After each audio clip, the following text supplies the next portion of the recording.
Bonjour et bienvenue dans cette vidéo qui parle de la télépathie animale. Tout un sujet, n'est-ce pas? La télépathie animale, elle permet à l'animal de s'exprimer, d'exprimer ses émotions et ses besoins. Alors sur les réseaux sociaux, moi je vois beaucoup de personnes qui s'acharnent un petit peu sur le fait que pour comprendre l'animal, il faut l'observer, être à côté de lui ou même le toucher pour pouvoir ressentir ses émotions. Eh bien ça, pour moi, ce n'est pas du tout de la télépathie animale. Si j'utilise le mot télépathie animale, c'est pour plusieurs raisons, ce n'est pas du tout anodin. Tout d'abord, je me désolidarise complètement des personnes qui disent pouvoir recevoir les messages des animaux, mais que pour cela, il faut absolument observer l'animal, être proche de lui, voire le toucher. Pour moi, non, ce n'est pas ma façon de penser. Pour moi, ce n'est pas du tout de la télépathie animale. Mais alors, c'est quoi, Chantal, la télépathie animale, vous allez me demander? Eh bien, c'est un échange d'informations entre un animal et un humain, sans utiliser les 5 sens, c'est-à-dire sans le toucher, sans lui parler et sans le regarder. Et pourquoi est-ce que ça, c'est si important? C'est important pour moi, en tout cas, et ça, je vais vous l'expliquer. Vous vous souvenez? La télépathie animale, c'est un échange d'informations entre un animal et un humain. Et là, on peut déjà s'arrêter parce que il y a le mot humain. Et humain, qu'est-ce qu'il a, l'humain, lui? Il possède un mental. Et qu'est-ce qu'il fait, ce mental? Il va observer, il va analyser. Et après, il peut partir en cacahuète complète. Et oui, si par exemple, vous voyez un animal boiter, et que vous allez vouloir savoir comment il se sent. D'abord, la première chose, quand vous allez voir l'animal boiter, qu'est-ce que vous allez penser? Vous allez se dire, ouh là là, il a mal, le pauvre petit chouchou.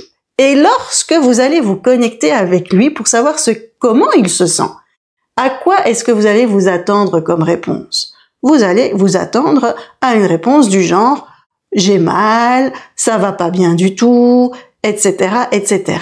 Alors que si l'animal est soigné, il va pas exprimer ça du tout. Si ça se trouve, il va vouloir exprimer plein d'autres choses et que sa boiterie, en fait, ne le gêne pas du tout. Je vais vous donner un autre exemple. Il fut un temps où je faisais des journées d'initiation en télépathie animale chez moi à la maison. Et j'ai plein d'animaux à la maison. Lors d'une de ces journées, il s'est présenté une expérience juste extraordinaire. Quelques jours avant la journée d'initiation, 2 magnifiques cygnes sauvages, des grands, sont venus se poser dans ma prairie. Ils étaient magnifiques, je vous l'ai dit, très imposants, mais ils n'étaient pas seuls dans ma prairie. Il y avait mes poneys. Or, les chevaux se méfient des cygnes, parce que les cygnes peuvent être très agressifs et les cygnes n'ont pas peur des chevaux. Lors de cette journée d'initiation, j'ai emmené les stagiaires dans la prairie. Quand ils sont arrivés, ils ont vu les 2 cygnes qui étaient sauvages. Il y en a qui ont commencé à avoir peur dans les stagiaires. Et ils ont pu voir aussi ma ponette Lila qui entrait et sortait de son abri, qui semblait assez impatiente. Quand j'ai expliqué que les cygnes pouvaient être agressés vis-à-vis des chevaux, hop, le mental de mes stagiaires s'est mis en route. J'ai alors demandé à mes stagiaires de se connecter à Lila et de demander comment est-ce qu'elle se sentait. Et là, tous, sans exception, m'ont dit que Lila était stressée à cause des cygnes. Est-ce que le mental, il n'était pas un petit peu influencé là? Alors, pourquoi je peux le dire que le mental était influencé? Parce que après, on est revenu dans la pièce de télépathie, on a posé la question à Lila, et en fait, Lila s'impatientait parce qu'elle n'avait pas reçu assez de foin, parce qu'elle estimait n'avoir pas reçu la quantité qui lui convenait. Et donc, elle attendait impatiemment que je vienne lui apporter du foin. Donc, l'observation, le toucher ou autre peut influencer notre mental. Et si le mental est influencé, on influence le message que l'on va recevoir. Le mental va prendre le dessus. On n'est pas neutre. En ce qui me concerne, moi, je fais de la télépathie animale sur base d'une photo de l'animal tout seul. Ça, afin d'éviter toute influence extérieure. Et je vais encore plus loin, je demande également de ne connaître aucune information sur l'animal.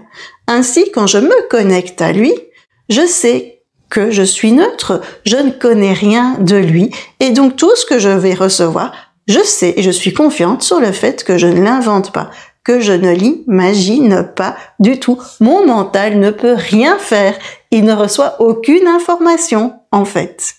Alors si vous désirez en savoir plus sur la télépathie animale, je vous invite à cliquer sur le lien en description de la vidéo et vous allez découvrir plein de choses. Je vous dis à bientôt sur le chemin de la télépathie animale.